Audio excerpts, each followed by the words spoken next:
And we are live. Hello, everybody. Thank you for joining us for our At Her Feet virtual event. We are highlighting trailblazing women in Kansas City, trailblazing Black women in Kansas City, who have paved the way for us to have Shirley's Kitchen Cabinet and will pave the way for the future as we work as Black women to amplify the voices and power of Black women so we can advocate on behalf of the issues that matter to us. My name is Michelle Watley. I'm the founder of Shirley's Kitchen Cabinet. I started the organization in 2018 so that we could be a vehicle by which Black women could initiate change, step into leadership by wielding the collective power of Black women, providing training and advocacy on key tactics to move agendas and issues, and by positioning Black women for seats at the decision-making table. Shirley's Kitchen Cabinet is named for none other than Shirley Chisholm. And if you don't know who Shirley Chisholm is, I'll give you a brief backgrounder because she is too a trailblazer, but I would urge you to do your research. We would not be here today without the work of Shirley Chisholm, the first Black woman to run for president on a major party ticket and the first Black woman to be elected to Congress, the Black woman that helped found the Congressional Black Caucus, the Black woman that helped found and lead organizations like NOW and the League of Women Voters and the National Congress of Black Women. And in her time in taking so many leadership roles, she led in other ways, including being a census taker to make sure Black folks were counted. She was the epitome of advocacy and leadership. She did not have a degree in political science. She did not come from a political background. Shirley Chisholm was an educator, and she is like many of us, stepping in and leading from where they are. And so we work to do the same. And part of doing that work entails bringing in the women who have been there and done that and know what you are going through so that they can provide the guidance and insight you need so that you can continue to trail, blaze, and create paths that they have already started for us. So with no further ado, I want to take a moment to introduce what we call our Catalyst Cabinet. It is the group of advisors and strategists and women who are smarter than smart, the women who have no problem pulling our coattails and telling us when we've done well. They help guide the work of Shirley's Kitchen Cabinet, and they're here today to be honored and to share their insight. And so I'm going to start with a few introductions of those who are present with us and those who could not be here, and then we will get started with the discussion. If you have any questions that you want to ask or any comments that you want to make, be sure to type your questions if you're in StreamYard with us in StreamYard or on Facebook, and we will try and get to as many of those as we possibly can. So I will start on my top right-hand corner with Ms. Brenda Lowe. Ms. Brenda Lowe is one of the founders of Shirley's Kitchen Cabinet. There was a small group of women who came together to get this started, and we reflect a diversity of generations in founding this organization. And Mrs. Lowe represents the better end of that age spectrum. And I mean better in a good way. Look at that face. See, y'all can already tell what kind of conversation this is going to be by that face. But that's why we love Mrs. Brenda Lowe. Mrs. Brenda Lowe has a background in public policy, research, strategic insight, and advocacy, having led national organizations in the telecoms movement, in the corporate space. She continued to do that work even here in Kansas City in leadership roles and with organizations in the nonprofit space, such as Big Brothers and Big Sisters and the Central Exchange. I came to know Mrs. Lowe through the Central Exchange. We were at an event. Yes, I'm going to tell these personal stories of how I know y'all, right? Because everybody has the bios. But we met at the Central Exchange, and it was a moment of lightning and connection from across the room. She looked spectacular. She knew everybody in the room, but she made time to talk to someone like me, someone young, new, coming into the space. And since that first meeting, we had an understanding of what the two of us expected, both in a professional sense and a friendship sense. And she has been someone whose feet I have sat at ever since for a number of years. I love hearing the stories about her work in policy, getting her advice on everything from public policy to what clothes look good and which ones don't. That's the great thing about Trailblazers. They have no problems letting you know what's up and what's not up. So thank you, Mrs. Lowe, for joining us today. Feel free to give any additional information that you want that I may have missed in your introduction. Next, I would like to introduce another speaker on our panel today. We see that Dr. Holliday is joining us and is dealing with some technical issues. So I'm going to go to Mrs. Anita Malbia. Mrs. Anita Malbia is a stalwart and trailblazer in government, having served as an assistant city manager for the city of Kansas City, leading the Green Impact Zone and all of the work they were able to do. And she continues to mentor and guide young Black women like me who are engaged in advocacy in politics and government. I came to meet Mrs. Malbia when she was at the Green Impact Zone, when I was looking to start another mentoring program. And I remember being told by Ina Montgomery, because it's Black women that always connect Black women to great Black women, always know that I needed to get to know Mrs. Malbia and I should go up to her and just introduce myself. And I remember being so nervous because she was such a boss and she was the woman in the room, and I introduced myself. And just as her appearance dictated, she was no nonsense. She said, if you want to start this, I'm gonna need resumes and backgrounders of every girl that you want to be in this mentoring program, your plan and your outline. It was nice to meet you. See you later. And I thought, ooh, she ain't playing. So I took 3 days to pull together everybody's resumes, and I cleaned them up and I put together the outline. And many years later, we are still connected. I have always been very blessed and lucky to have Mrs. Malbia's guidance in my life in so many ways that I could not fully express. And so I guess I put together good outlines because we're still connected today, and she still is a big part of what we do here at Shirley's Kitchen Cabinet in my life. So thank you for joining us, Mrs. Malbia. Once I get through all the introductions, feel free to add anything of importance that I might have missed. Dr. Gayle Holliday, if you can hear us, say amen. If not, we'll go ahead and get your technology set up. But she is also a stalwart in government and public policy and politics in particular. I met Mrs. Holliday, or Dr. Holliday, excuse me, on my first trip to the Congressional Black Caucus in Washington, D.C. We rode the same bus up to the hotels. And I remember her talking about all of her experience and work in politics, and came to learn later on as I continued to engage in political events and advocacy events of her strategic mindset, her years in the background in politics, but also in key governmental roles, impacting policies that impact us even today. Dr. Holliday is also no nonsense. It always drops gems whenever I call her about anything. And despite being very busy, working hard late at night and early in the morning, making time to talk to me and to guide us on some of the work that we do with Shirley's Kitchen Cabinet. She is involved with some of the area's longest standing political organizations, governmental entities, and institutions for civic and governmental change. So Dr. Holliday is still working on the technology, but once she gets in, she'll have a lot to add to this discussion that I think could be very helpful. Last but not least, we have 3 more members of the Catalyst Cabinet who could not be here with us today. We have Mamie Hughes. And if you're from Kansas City and you've worked in Kansas City, we are all familiar with the civic engagement that Mamie Hughes has started, led, and has created the path for a lot of the organizations, including the Central Exchange, that we are a part of today and the entities that we revere.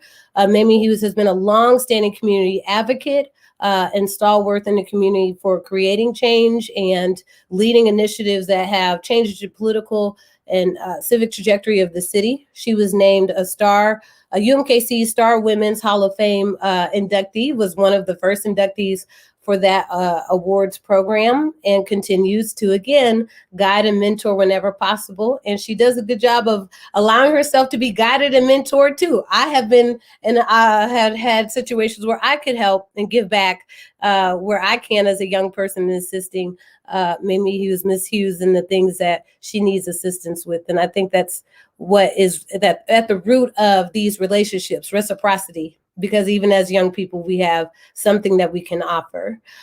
So that is Mimi Hughes. Mrs. Joanne Collins, a former at-large city council person, a volunteer and public servant in not only government, but in community, having served over 50 boards and commissions for the city of Kansas City and beyond, and having even been involved in advocacy and politics at the national level, having run for Congress more than once. Ms. Joanne Collins is also a trailblazer and not afraid to take the risk and to lead where she can. She's also a member of Delta Sigma Theta Sorority Incorporated. Of course, I have to mention that as a member of Delta. We have members of Alpha Kappa Alpha too. I will not forget that because I'll never hear the end of that. Mrs. Malbia and Dr. Holliday. So Joanne Collins is a supporter of our work. She comes to almost all of our events, dressed to the nines, in her hat, ready to go. And when I say ready to go, you've got about 5 minutes to let her know what's up before she's got to move on to her next event, because that's a woman that is on the run even today. I hope to be like that when I get to that age. And last but not least, we have the late Senator Yvonne Wilson. Senator Yvonne Wilson was a senator here in the Kansas City, from the Kansas City area. She was a leader in education, having served as the president, the first Black president of the Missouri Association of Elementary School Principals. She is also UMKC Star Women's Hall of Fame inductee, a member of Delta Sigma Theta. And she is a woman who is not only a trailblazer, but she made sure to reach back and bring others behind her. When she stepped down from office after having served her full terms as a senator, she made sure a Black woman was able to follow and take that seat. Senator Kiki Curls, and when Senator Kiki Curls stepped out of her seat, she too made sure that a Black woman was able to take that Senate seat. It is very difficult for Black women to run for and serve in political leadership roles.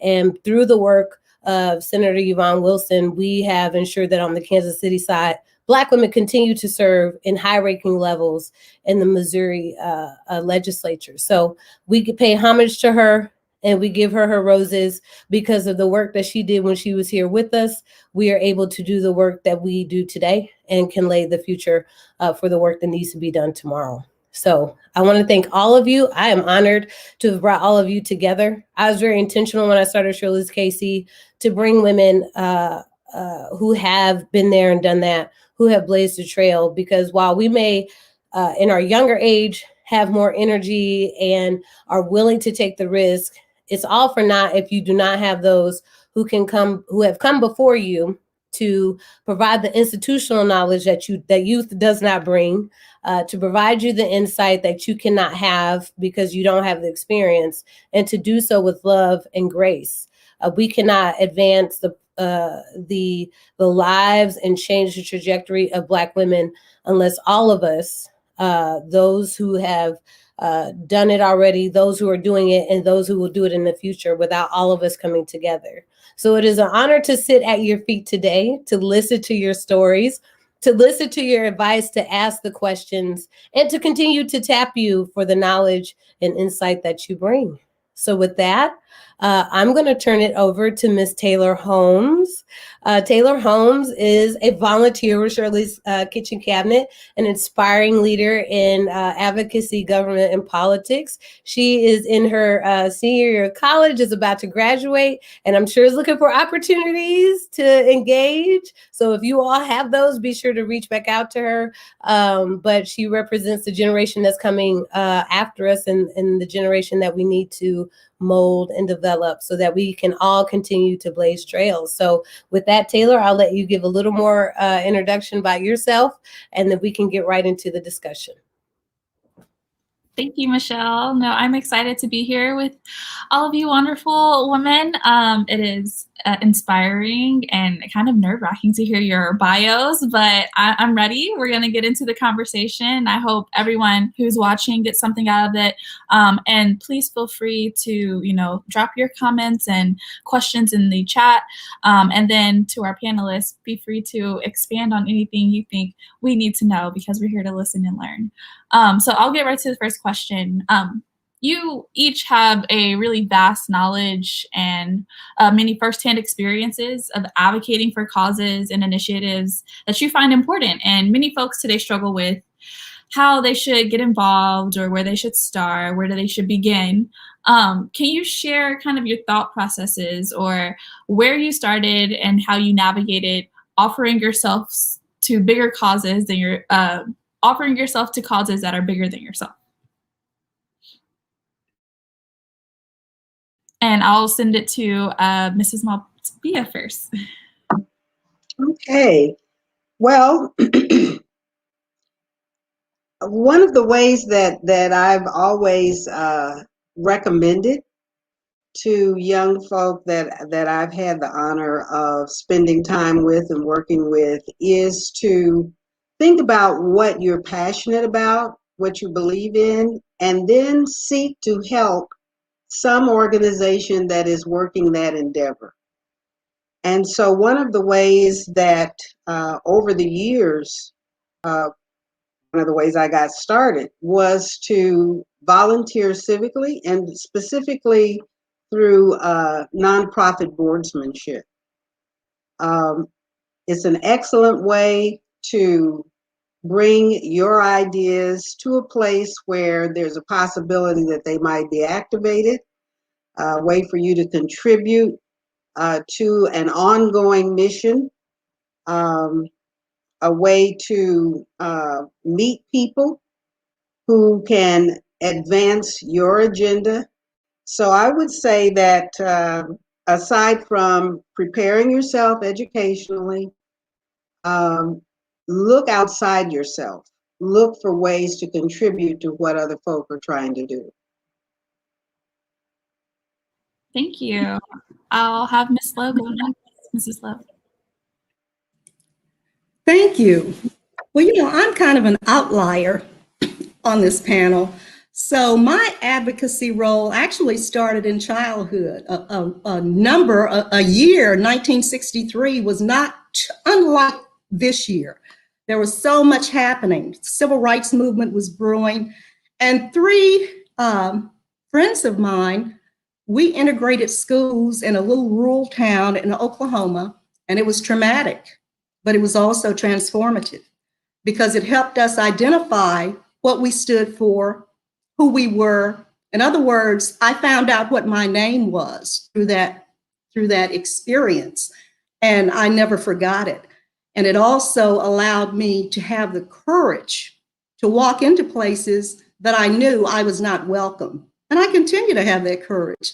So I think knowing yourself, knowing what you stand on, knowing what you stand for, knowing what you will run for, I think all of that is the earlier you can establish that, the better you are.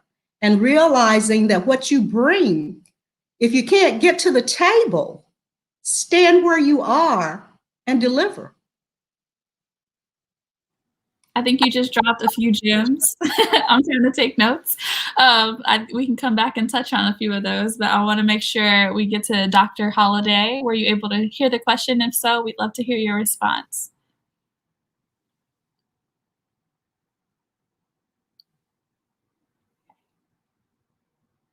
Well, we'll see if we can get Dr. Holliday back.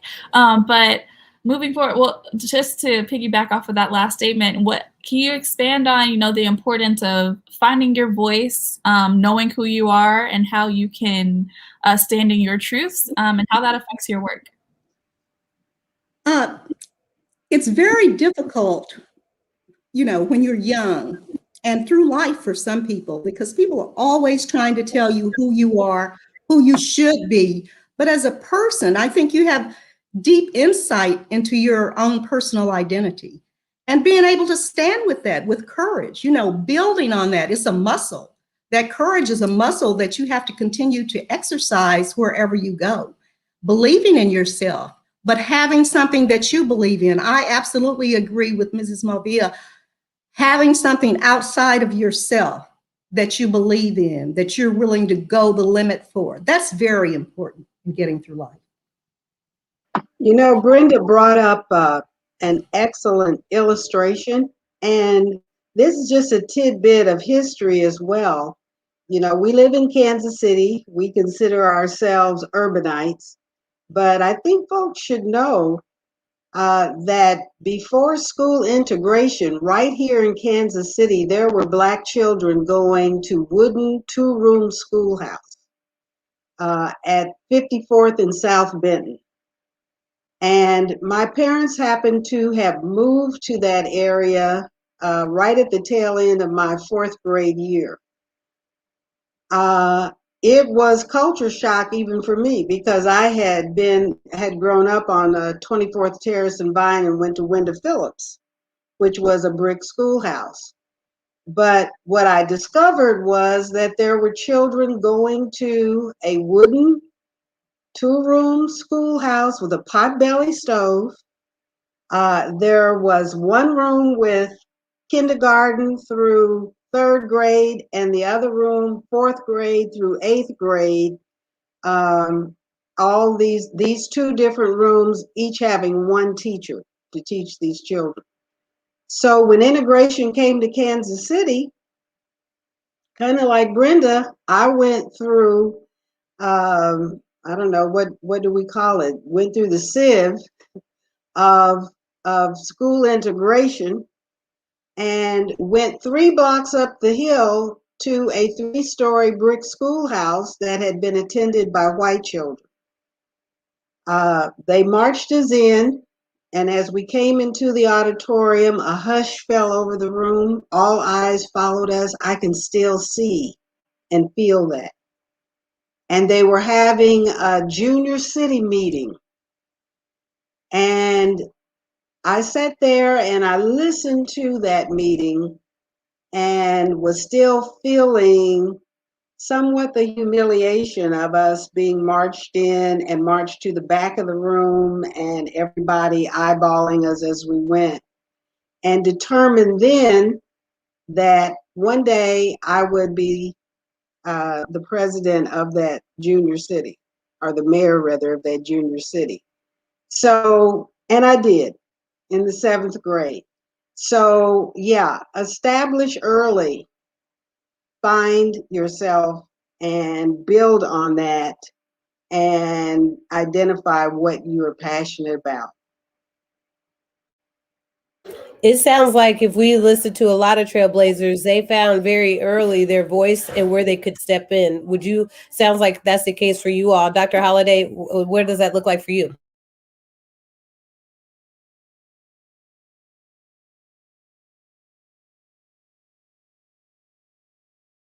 It looks like we're still working on technical issues, so we will get that worked out. We're going to keep trying because we want her to participate. But Taylor, I'll let you take it from here. No, sounds good. So just moving into our next question, thinking about today, we saw Georgia, predominantly because of Black voters, flip. We have a Black woman who is in the White House, the new Vice President of the United States. And the work of Black women is being highlighted like never before. You see our pictures, you see recognition across social media platforms and news. How can we maximize this moment for Black women? And how can we do that also in Kansas City? And I'll send it to Mrs. Lowe first. Thank you. I found an interesting fact today. I'd never thought about it. It's always been there. But at this point in time, I wanted to find out about the generations. At this point in time, we now have 7 living generations. From the greatest generation right on up to the Alpha generation. I just discovered the Alpha generation today. But there are 7 distinct generations. So to be living in a time, I think it may be the first time in modern history because lifelines have been extended. So how powerful is that? What is the potential in all of that knowledge, all of those stories, all of that information? As Black women, I believe we have the opportunity today to tell our own stories. We can be the curators of our own lives. When we look back 50 years, 100 years, there's a scarcity of information about Black women, average Black women. But it was average Black women that brought change. And so I think now is a prime opportunity to harness the power of these 7 generations that we live with every day. We all know somebody in these different categories. And I just think, take a moment, listen to a story, interview someone, find out what are the markers that they want to leave on the road. Because being an older person, I don't know what the future is. You all are going to the future. But from where I've come, in case you have to reference something, I'd like to leave a marker on the road so you don't have to repeat some of the things. So I think that's the opportunity we have today. More definitely. Go ahead, Ms. Sophia. Yeah, that the connectedness is what I was hearing Brenda say, and that is so important. And that's one of the things that I think Shirley's Kitchen Cabinet should be commended for, because from the start, you all sought to connect to other generations of people. There's so much that I learned from hanging out with people your age, and my hope is that you're learning some things from me by spending some time with me. The other connectedness needs to be horizontal. We don't all have to be doing the same thing, but we need to be in accord as to what are the great goals that we're all working for. And I think as women, and particularly as Black women, there are definitely specific things that we've identified already that we know need to be in place in order for us to fulfill our mission, our vision, as well as our men and our children. So there needs to be that connectedness horizontally, where there is appreciation, where there's association, where there's communication. Back in the 60s was the era of government, nonprofit, government-sponsored programming. And it got to be interesting that it seemed every 10 feet there was somebody with a card, a business card, and they were a part of a program. Many good things were done during that era, for sure. How much connectedness there was could be debated. And I think that one of the things that you young people have the advantage of is thinking in terms of not only doing your thing, but then how does that link to what is happening or what's being done by another person or another organization. And it's that old idiom about the single branch versus a bunch of branches that are tied together, and the strength that is derived from that connectedness. I love that. Oh, go ahead, Michelle. Yeah, I love that too. We have seen this monumental moment in history where Vice President Kamala Harris is the first Black woman to be elected as vice president. And with her having the Senate tie-breaking power, she's not only a symbol of progress, but she actually has power that she can wield to create change. Did you all experience a moment in your journey that had the same amount of significance? And then can you give examples of how you were able to maximize that moment in your journey? What were some real life tangible examples of the same type of historic moment and how Black women or Black people leveraged it in your time, which was just yesterday, by the way? I know. I thought I'd ask.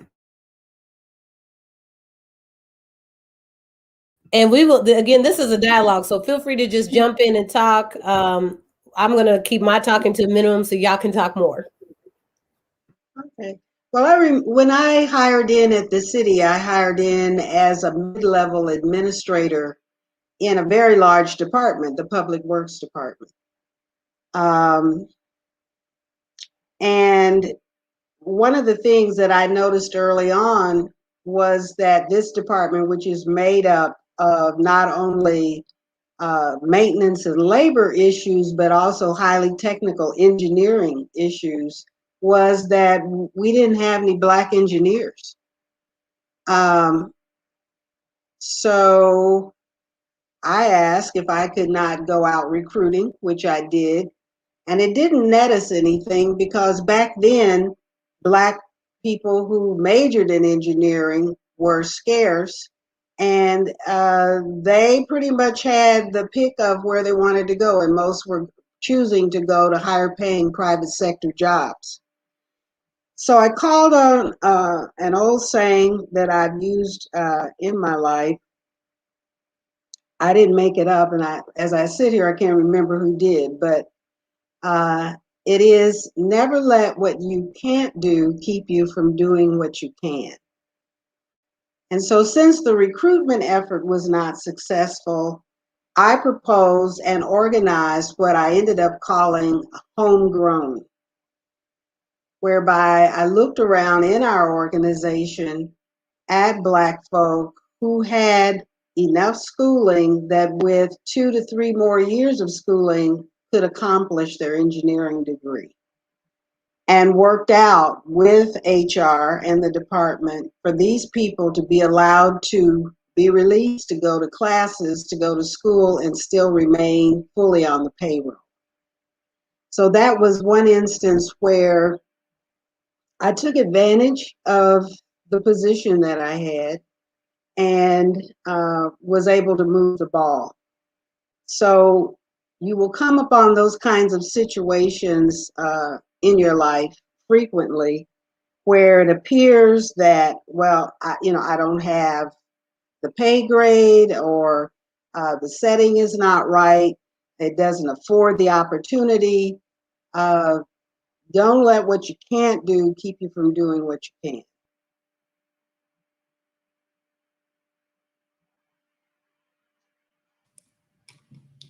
Well, the thing that first comes to mind for me, I have to say this, people have boxes that they check in their lives, my high achieving friends and everything.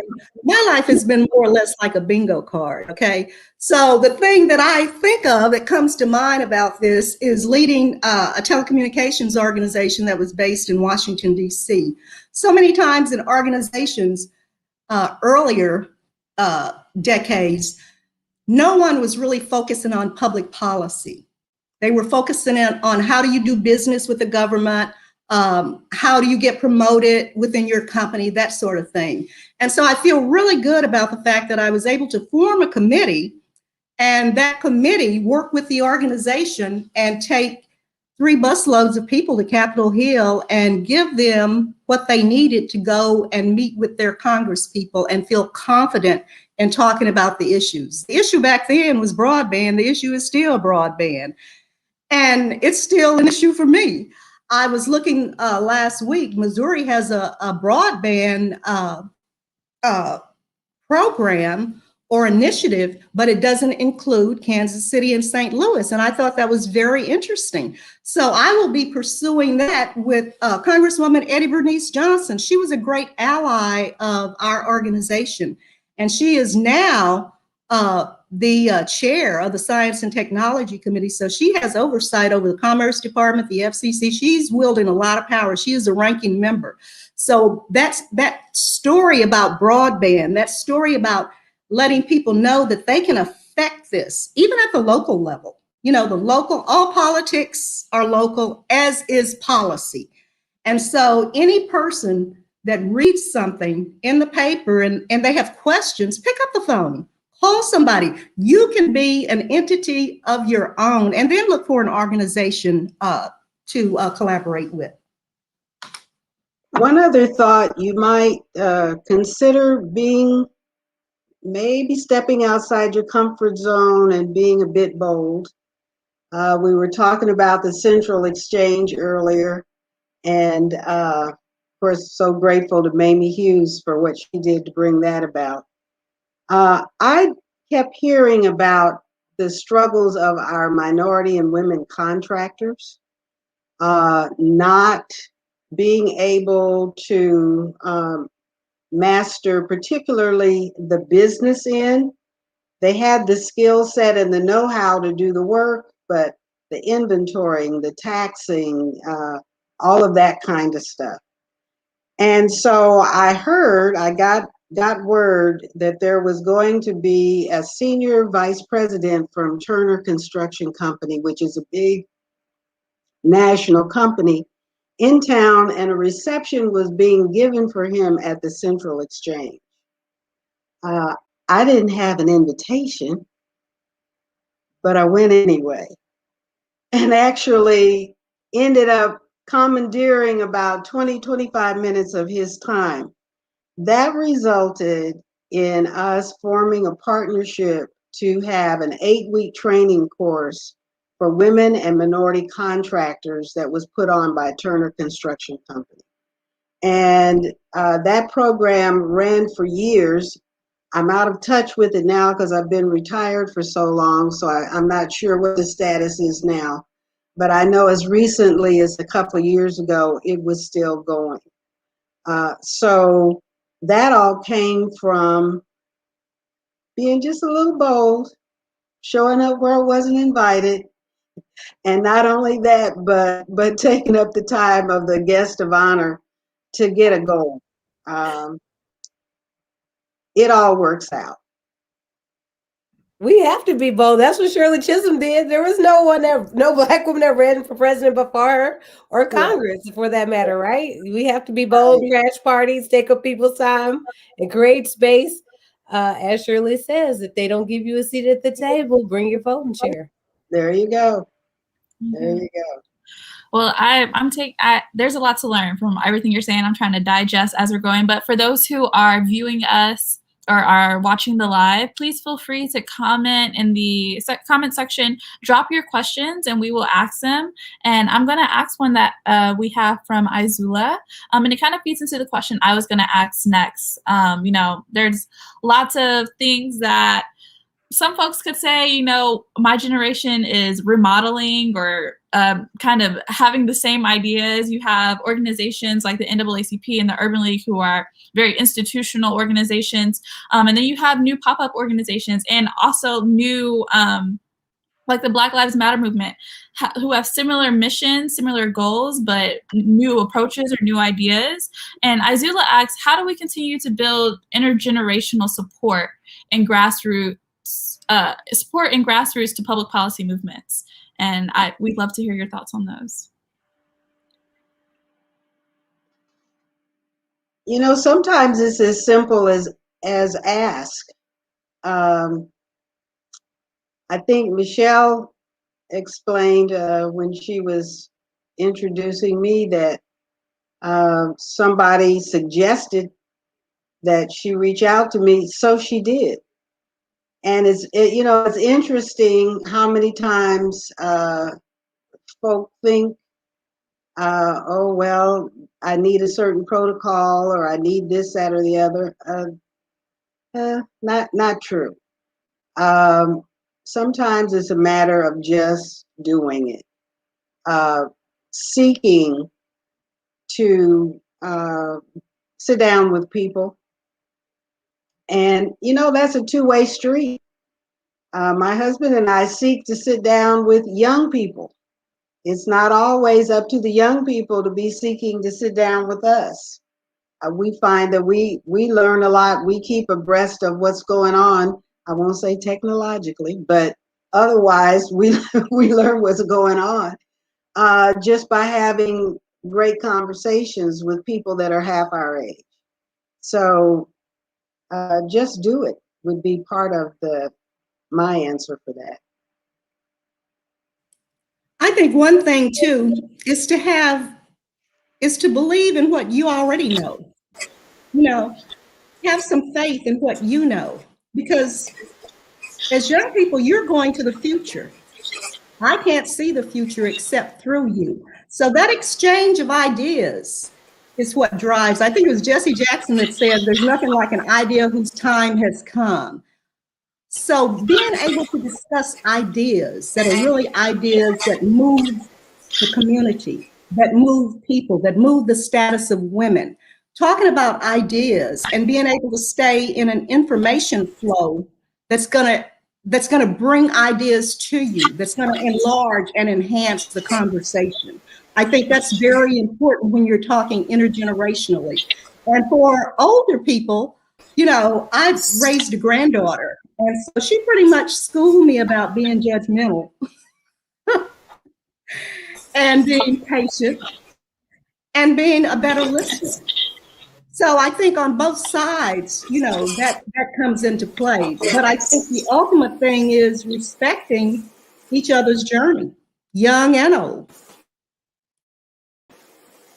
Most definitely. And we have Dr. Holliday back. If you are able, please give us some of your thoughts on, we're talking about building intergenerational support in public policy or grassroots movements.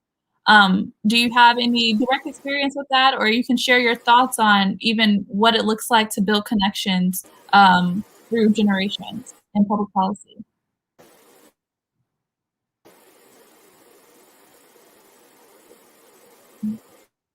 Okay, we will try that again, but to continue, you know, a lot of things we try to do have to come from a vision, and we really can't, we got here today because of the visions you ladies have put forward in your work throughout the years, and because of the visions of other Black women.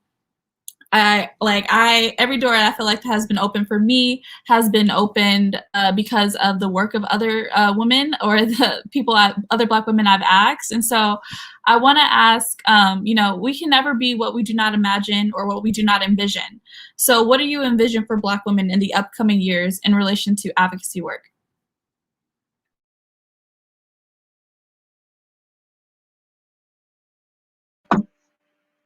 Well, I think the sky is not the limit. There is no limit. It is such a beautiful and powerful thing to see Black women assuming what they have always been, which is strong and insightful, and at the same time caring, persevering, if ever there was a group of people. So being strategic, taking the time to really talk together, chart out what you want to do, pinpointing what are the issues. Is there a certain sequence that would be more effective than just kind of jumping into the middle of things? That prep work, which sometimes is hard to do because folk get excited or because there's pressure for movement. But I found that it just makes all the difference in the world. And when I was working with the Green Impact Zone, the people who worked with me tease me right to this day, because it was nothing for us to have a staff meeting that lasted all day if we had something that we were trying to plan and to pull off. We spent hours laying what I call laying the track, putting in the scaffolding. And the extent to which we did that, then once we launched and got started, we didn't have a lot of missteps where we had to backtrack or clean up, because we had taken the time initially to figure out what was the best protocol to go forward. So, you know, and Black women have, we've got that, we've got the brain power, we have the charisma. And again, I mentioned caring because that is important. and sometimes distinguishes us from other groups. I just see wonderful things for us.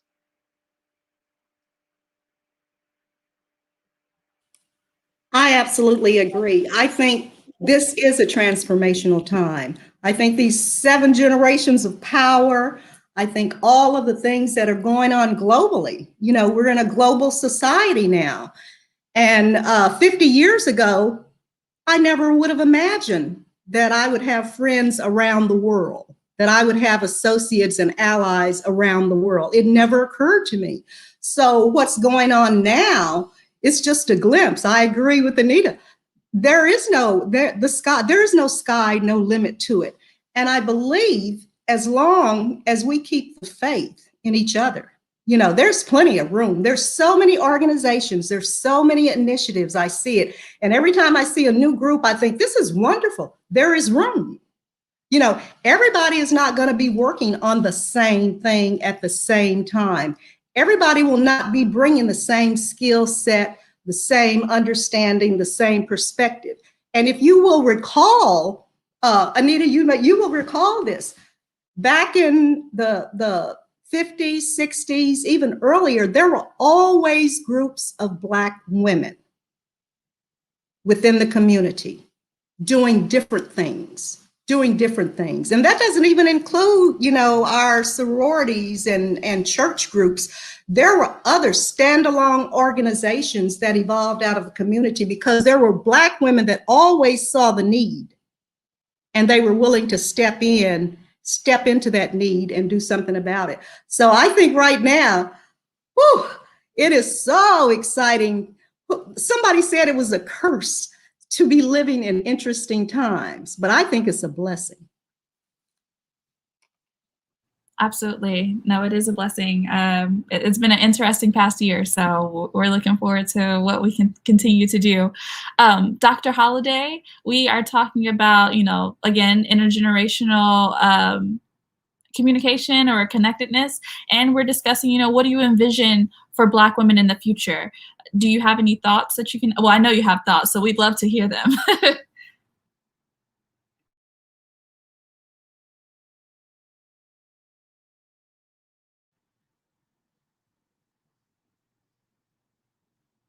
Okay. So one final comment that I saw from the Facebook feed before we wrap up, and we do want to hear from Dr. Holliday, so if you're able to unmute at any time, please feel free to butt in. There are just a comment about, I'm sorry, I'm looking for the comment, but I'll just ask this. Are there any closing thoughts or things you wish to share with young women about your work or lessons that you've learned, or anything that you wanted to expand on earlier but weren't unable to?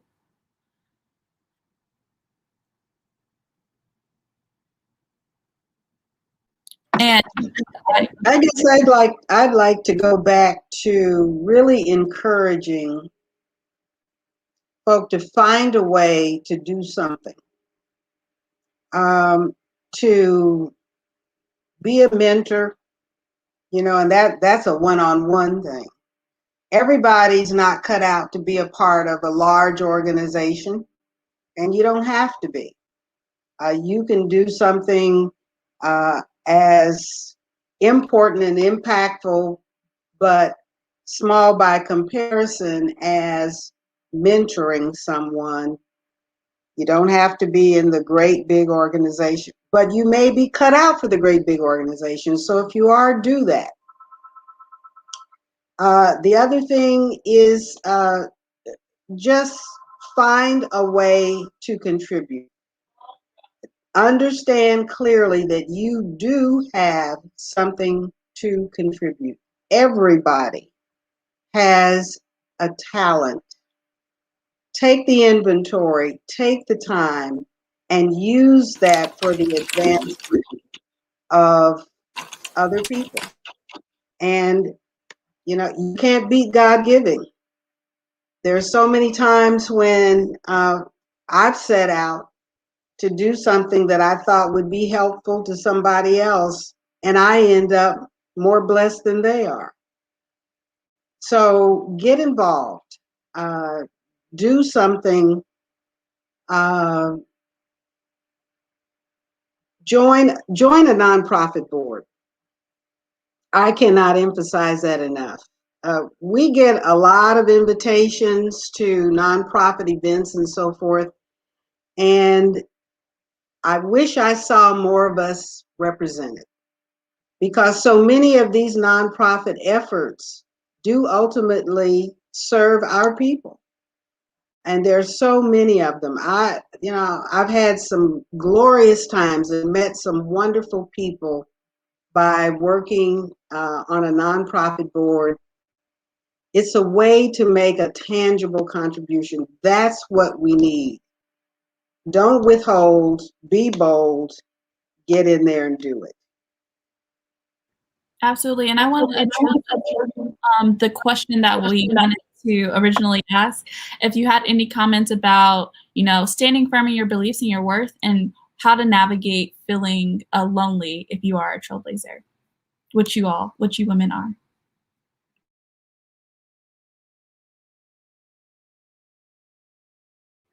Mrs. Lowe or Dr. Holliday? That is a great question, because you know what, service can be lonely. Even when you're working with an organization, there comes a time when, and I believe every Black woman especially knows this, there comes a time in your life when you worry, you wrestle over stuff, you wonder, how you're going to push through this. And then one day you wake up and you say, I don't know, but I'm just going to step out on faith. I'm going to get out here and do this. And that's what we have to do. I think we have to almost apply an entrepreneurial overlay to our lives, and all that requires is that we have some vision, we're able to apply some innovation, we've got some persistence. And the word that I love, the word that has worked for me, is determination. Every day, I am determined to do my best in service. And I gauge that. I know when I've done my best. I know when I can do more. And if you don't have a speech to give, use your voice. You can say yes and you can say no. So please use your voice at every opportunity. Yeah, and please stay open. That's another thing. Stay open. Do not carry your job description in your back pocket and pull it out and read it every day to make sure that you don't do anything that you're not being paid for. I know I've said this, shared this with Michelle and others. If it's not illegal, immoral, or fattening, then give it a whirl. You never know. You never know what you might learn. You never know who you might meet. Be open. Because I would say that some of the things that I did that were not a part of my job description gave me the visibility every bit as much as what I did in my work to be considered for upgrade. So, yeah, use what you've got. Oh, I want to add one last point, Anita. See, we're just, do not feel that you have to give up your individuality in order to accomplish things in this world, in order to serve. Do not feel that you're not dealing with the board. You do not have to assimilate on every level. You need to always keep a part of yourself for yourself and for those that you are serving. And I worked in corporate America for 30, 40 years, 20 years of that at Sprint. But I tell you, I went to work every day knowing that I had a job to do, but I also had my work to do. And my work was to make sure that I was in the information flow, that I was feeding information that was going to help and lift my community about issues they were not aware of. So I believe that being in the information flow, wherever you are, and knowing that you have a right to be where you are. Whether people welcome you, do not expect to be welcomed. When you're not expected, you do not expect to be invited everywhere. But then again, you don't need to be everywhere. You just need to be in the right places. Ooh, Mrs. Lowe, talk about bringing that fire. You don't need to be everywhere, be in the right places. You both have said very, very pivotal and very helpful pieces of advice. And Mrs. Lowe, I want to harken back to something you said about not undergoing change yourself, being true to yourself. If you look up the definition of a catalyst is a chemical that causes a reaction to other chemicals but does not itself undergo any change. So a catalyst creates change, but remains true to what it is as a chemical. And when you look up that definition, I think it's the very essence of what it means to be a Black woman, to be a catalyst for change, to drive change, to be trailblazers, to make a way, to sneak into parties, to talk to who you need to talk to do the things others won't do, but not losing a sense of who you are at your core and what you are called to do, what your purpose is, what that higher power has called you to do. So I think that's at the root of what being a catalyst is and what a catalyst for change is. One last question before we close out, because whenever we close out, we always have a call to action. There's always an opportunity to take steps to move forward. I adore and love each and every one of you. I have wonderful memories of everything that you have taught me, all the years that I've sat at your feet. Quickly, who was that for you in your journey? Who was the woman, Black, white, or otherwise, but who is that, the person that was the trailblazer for you, that took you under their wing, that allowed you to sit at their feet so that you could be the person whose feet we sit at today?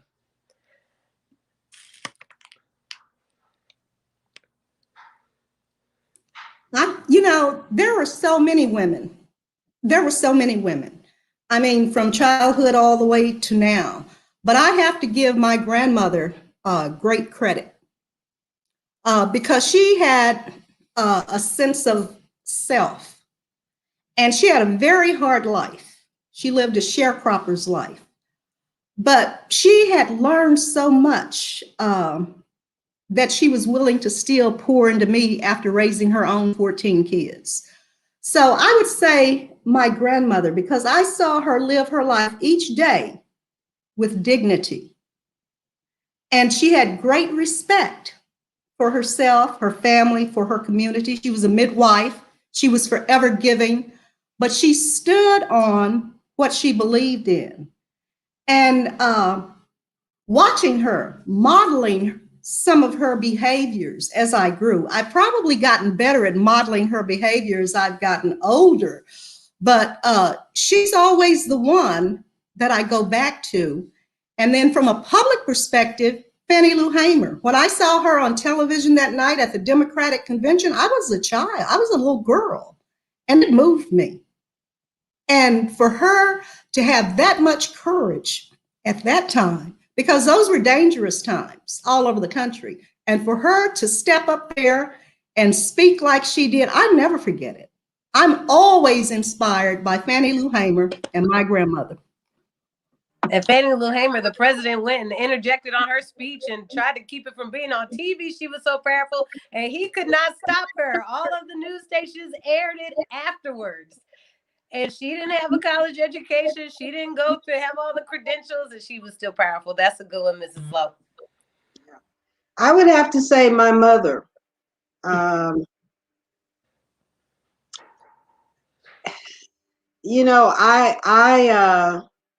I can think back to being very young, like 5 or 6 years old, and my mom would sit down and have conversations with me and talk with me as if I had credibility in what I was saying. She shored up my self-confidence, and she had high expectations for us, but without a whip. And my sisters and I talk about that sometime as to how did our parents get over to us things, but there was no pushing or fussing or fighting about it. there was just this, they validated us. And when people feel validated, they feel heard. And when people feel heard, then they draw from that the courage to go from where they are to where they'd like to be. As far as when I got older and a public figure, I was fascinated by Barbara Jordan. Her presence and her voice, it was like, ooh. I mean, I loved hearing her talk. I loved the way she made her points, and so crisply and with such dignity. And, there were oftentimes quiet for, those seconds when nobody says anything because what she just said was so powerful. People are marinating on it. So I would say Barbara Jordan.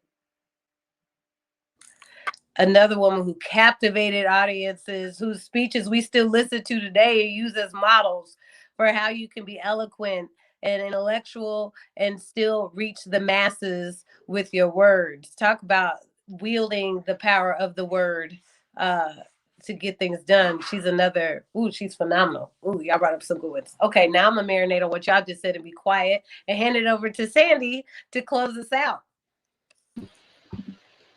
Wow. This has been an amazing conversation. I have thoroughly enjoyed just literally standing at the feet, because I'm standing up right now, but sitting at the feet in my mind with these amazing women. Thank you so much for being advisors to Shirley's KC.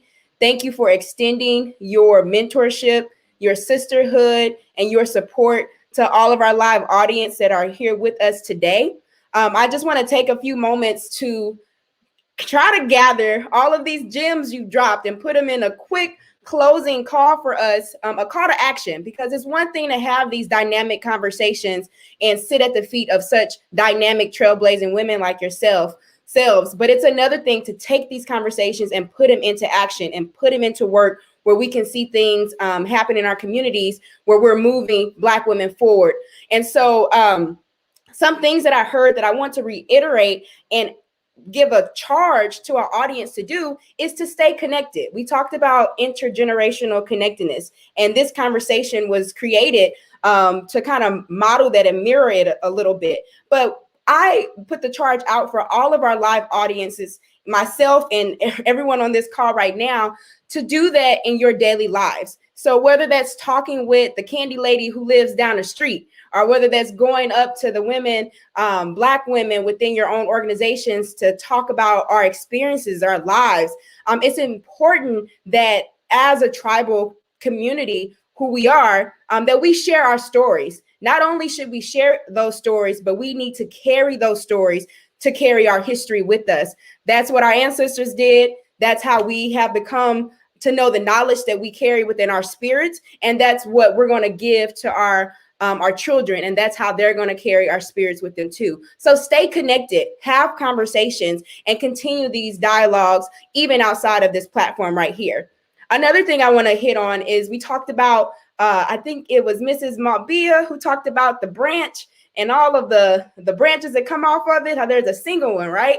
And so in that same way, there is a lot going on.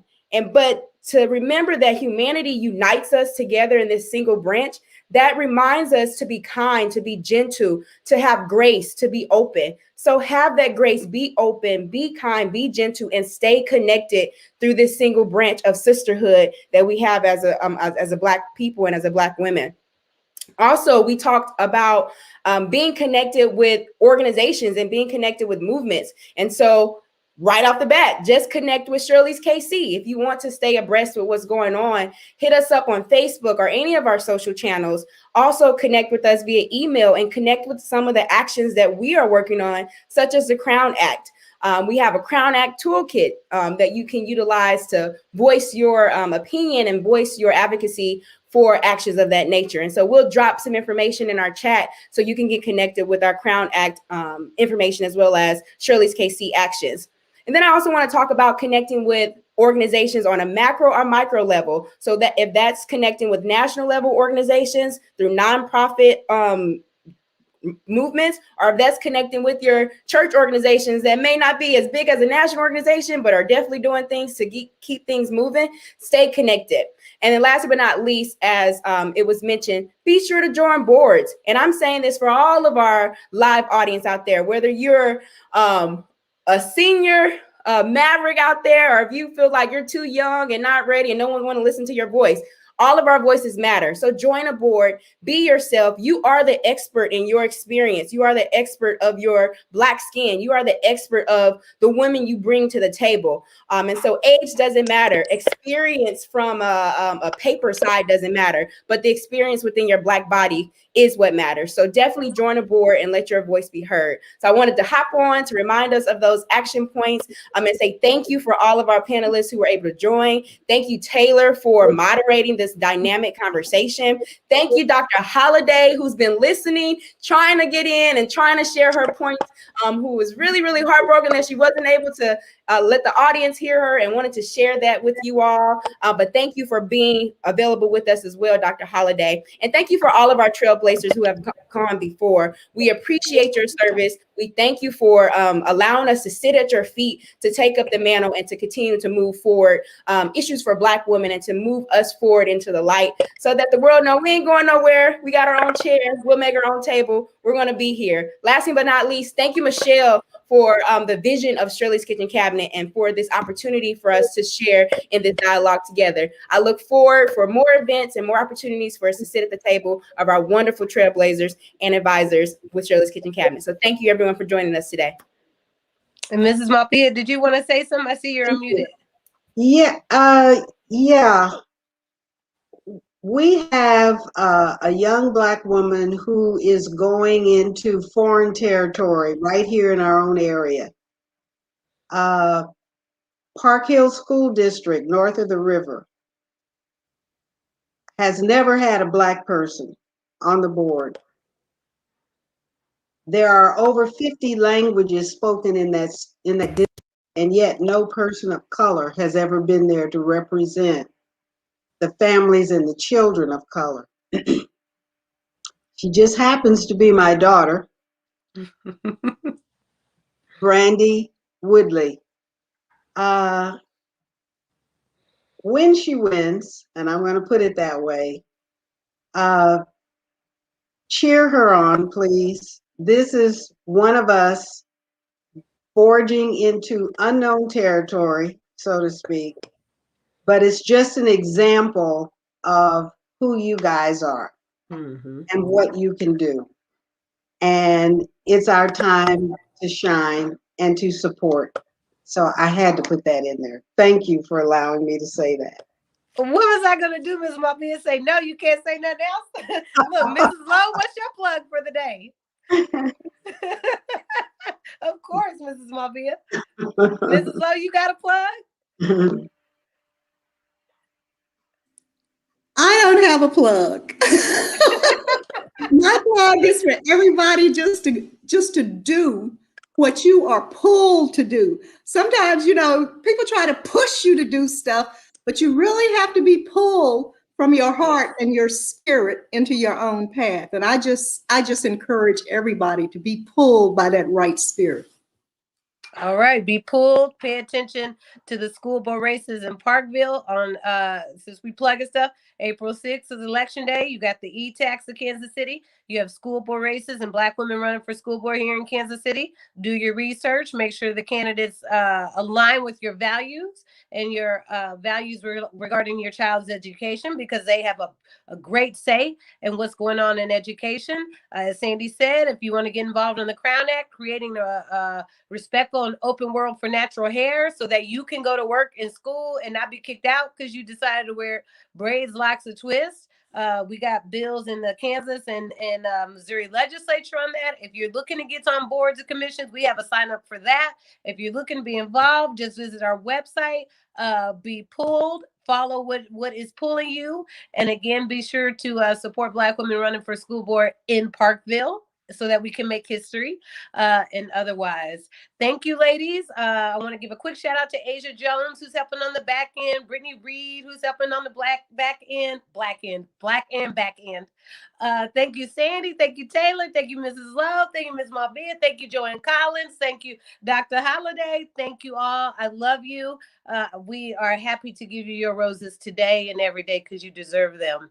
Thank you for all you do. And ladies, have a great evening.